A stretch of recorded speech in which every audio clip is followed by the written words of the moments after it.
Yo, balik lagi dengan gua Saferius Prawiro di channel YouTube-nya Saferius Prawiro.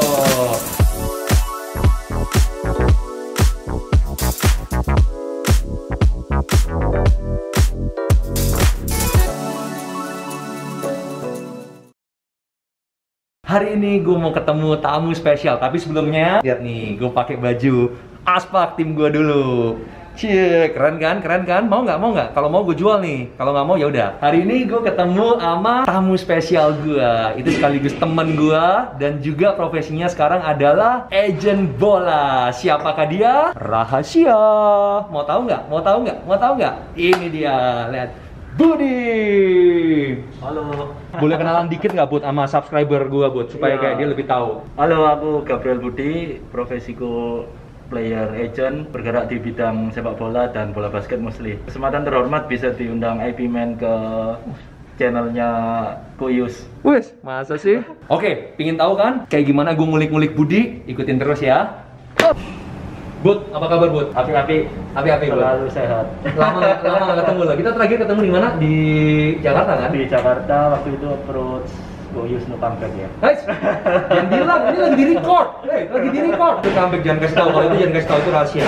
Bud, kita mulai ya Bud. Oke. Orang-orang ini kan sebenarnya subscriber gue ini kan pingin tahu kan sebenarnya agent tuh kayak gimana. Nah sebelum nyampe ke sana gue pingin tahu sih awal mula lu jadi agent tuh kayak gimana sih?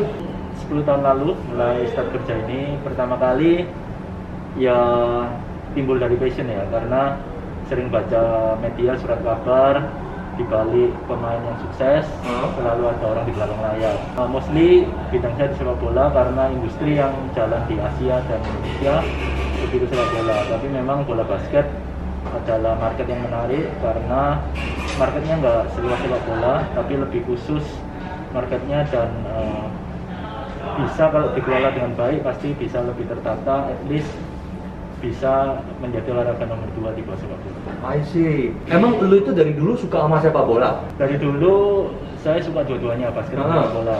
Untuk urusan industri memang sepak bola masih nomor 1 di pasar Asia dan di Indonesia. Tapi lu ngerti dari awal tuh, lu ngerti kayak, oh pemain bola itu siapa? Oh gua bakal mau jadi agent tuh, jalannya kayak gini.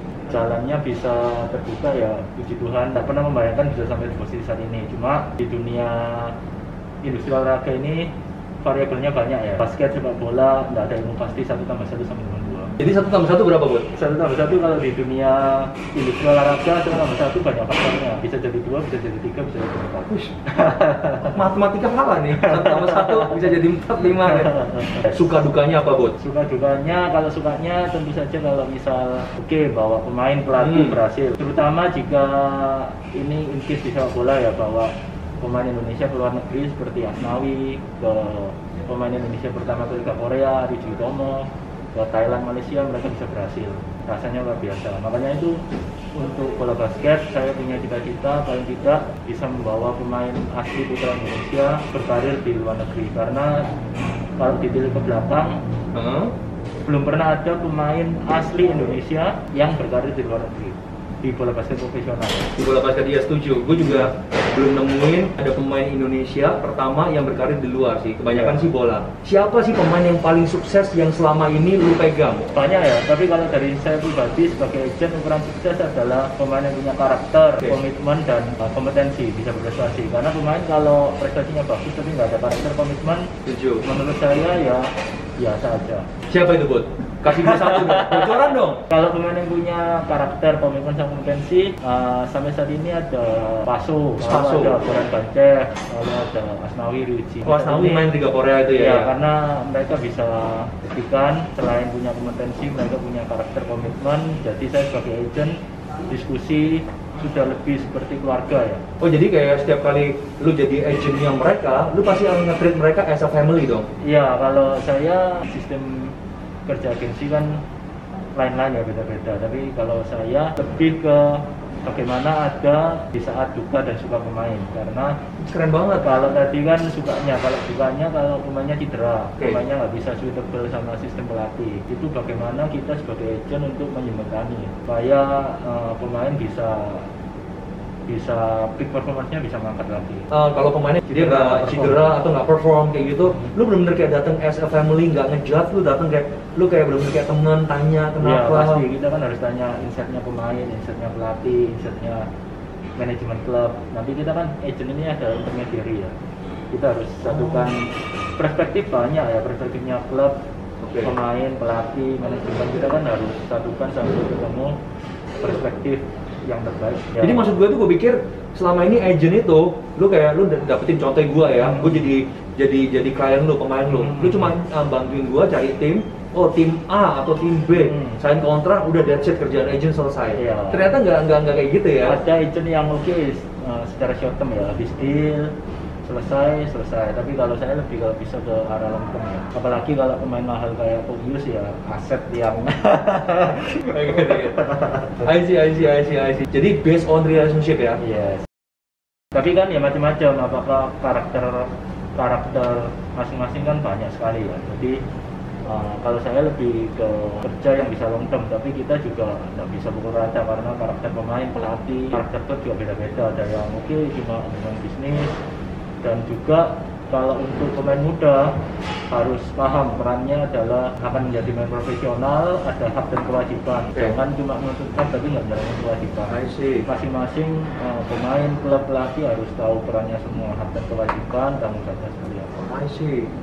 Ada pertanyaan menarik yang ada di kepala gue, ini spontan. Lu pernah nggak berantem sama klien lu? Maksudnya kayak sama contohnya kayak gue ini klien lu. Lu pernah nggak berantem sama yang lu bawa itu pemain itu? Pasti ada beberapa kali miskom berantem. Cuma kan kalau prinsip saya, everything is discussable. Oke, kita beda pendapat nggak apa-apa. Tapi kalau memang benar-benar nggak bisa sama, oke kita stay as a friend. Tapi untuk hubungan bisnis, mungkin saya lebih terpesona.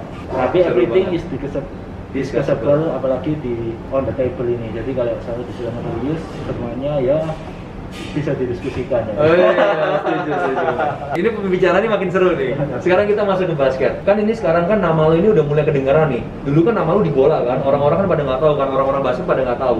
Dan dulu di industri basket tuh nggak pernah ada yang namanya agent. Nah sekarang kan nama lu udah mulai kedengaran nih di basket nih. Lu ngebantuin beberapa tim untuk dapetin pemain kan. Perlu nggak sih pemain tuh ada agent sebenarnya? Kembali ke masing-masing pemain ya. Biasanya kalau agent itu adalah intermediary. Jadi kita sharing knowledge apa yang kita punya, kita jadi jembatan antara klub dan pemain. Kita bisa sama-sama saling diskusi, tukar pikiran untuk edukasi untuk mengembangkan gimana industri ini secara atlet, bagaimana lu punya epic value yang lebih. Tapi ya kalau sekarang kayak lu ngeliat basket sekarang, emang udah perlu pakai agent. Dan apakah sekarang potensi itu udah layak, kayak maksudnya kayak oh gue udah perlu nih pemain basket, udah perlu nih pakai agent. Emang udah sampai seperlu itu. Sedang berkembang ya. Tapi Oke.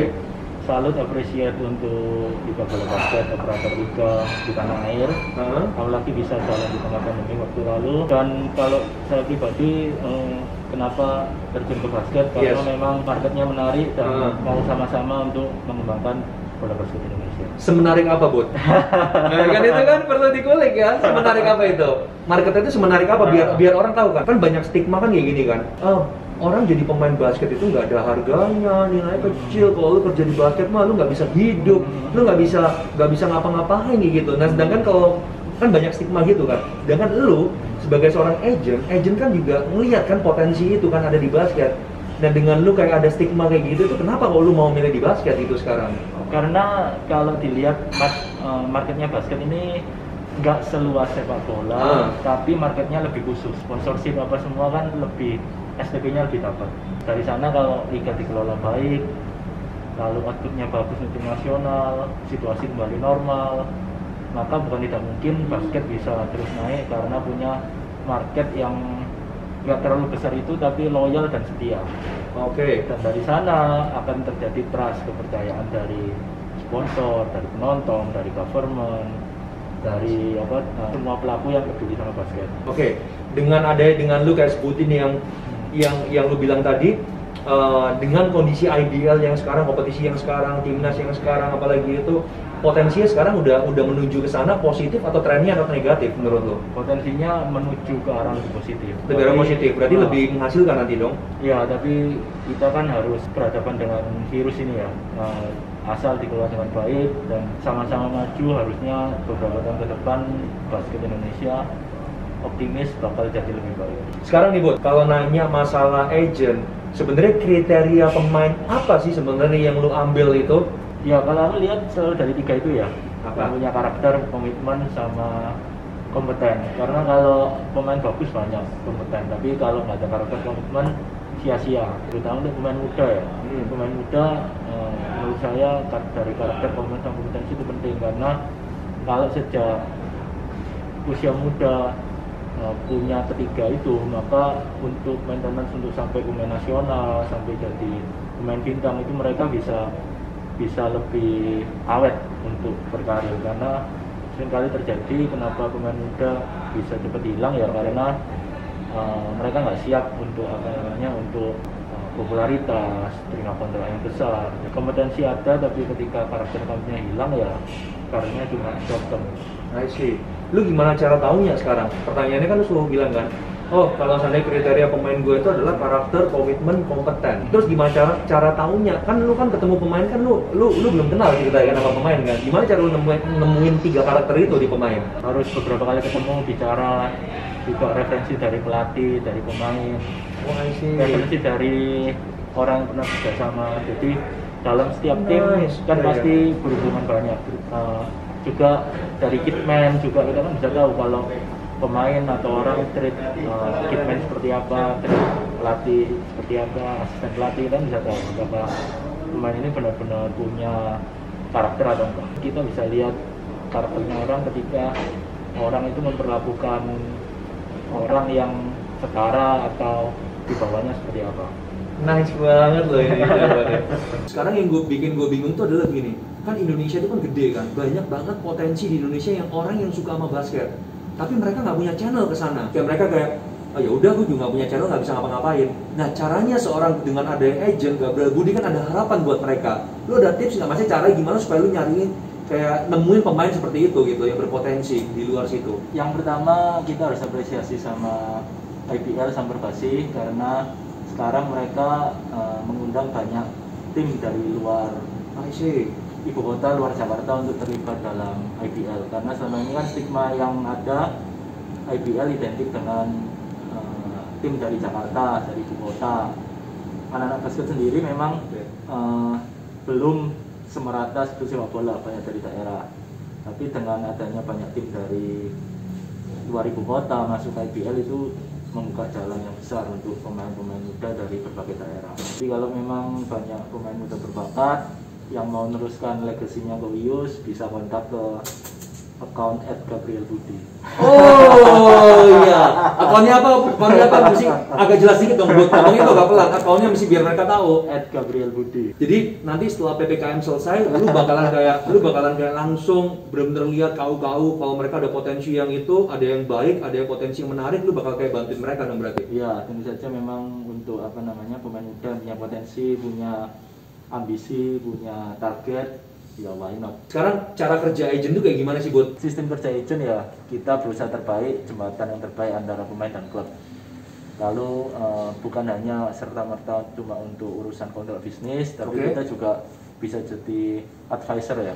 Karena tentu saja dengan karir profesional pasti ada plus minusnya. Jadi di sini kita punya knowledge, kita punya networking, jadi kita berusaha yang terbaik untuk pemain. Kalau ada dispute, kita menjadi penengah yang terbaik antara klub dan pemain. Lalu juga tidak terbatas untuk kontrak kerja pemain dan klub, kita juga bisa add on dengan sponsorship, endorsement, karena market di industri olahraga marketnya besar dan luas. Untuk masalah percentage sifatnya kembali lagi fleksibel, semuanya bisa didiskusikan di atas meja. Ini yang paling seru nih. Ini biasanya netizen pasti tanyain ini. Ini pertanyaan yang paling unik. Bud, lu kan sekarang ya di basket, Budi kan baru masuk nih. Di bola, lu kan udah pengalaman udah berapa tahun, Bud? 10 tahun. 10 tahun. Nah, siapa pemain bola atau basket, ya basket ya orang nggak mungkin basket sih karena kan dia baru. Siapa pemain bola yang jadi klien lu tapi dengan yang lu pernah dealin dengan harga paling fantastis? Harga paling fantastis, waduh kalau harganya dibuka nggak bisa ya. Tapi Nggak bisa ya, harganya nggak usah. Tapi siapa pemain bola yang kayak lu pernah dealin? Boleh nggak dibuka itu? Kalau pemain dengan nama besar yang pernah saya dealin Didier Sokora ya. Jadi dia main Piala Dunia 4 kali, kaptennya timnas Pantai Gading, mantan pemain Tottenham Hotspur dan Sevilla. Dia juara Europa League, Nice. lalu kaptennya Drogba juga, itu salah satu nama pemain besar. Tapi kalau pemain yang paling berkesan ya 4 pemain tadi yang saya sebut, Spaso, Goran Garcev, Asnawi, Riji Utomo, karena mereka bisa sukses di klub dan mereka bisa buktikan kerja keras, karirnya panjang dan jadi dampak positif buat pemain-pemain muda. Oh nice banget. Oke. Thank you David. Kayaknya gue udah selesai semuanya. Thank you buat ngobrol-ngobrolnya. Semoga lu gak kapok-kapok dan doain. Jangan lupa like, comment, share, subscribe untuk terus gue semangat berkarya. Jadi please kalau kalian ada pingin sesuatu apapun, ada sesuatu yang pingin dibahas atau ada usulan apa buat saya, tinggal komen di bawah supaya kayak gue tahu apa yang harus gue bahas. Oke, bye bye. Bud, say bye bye mungkin.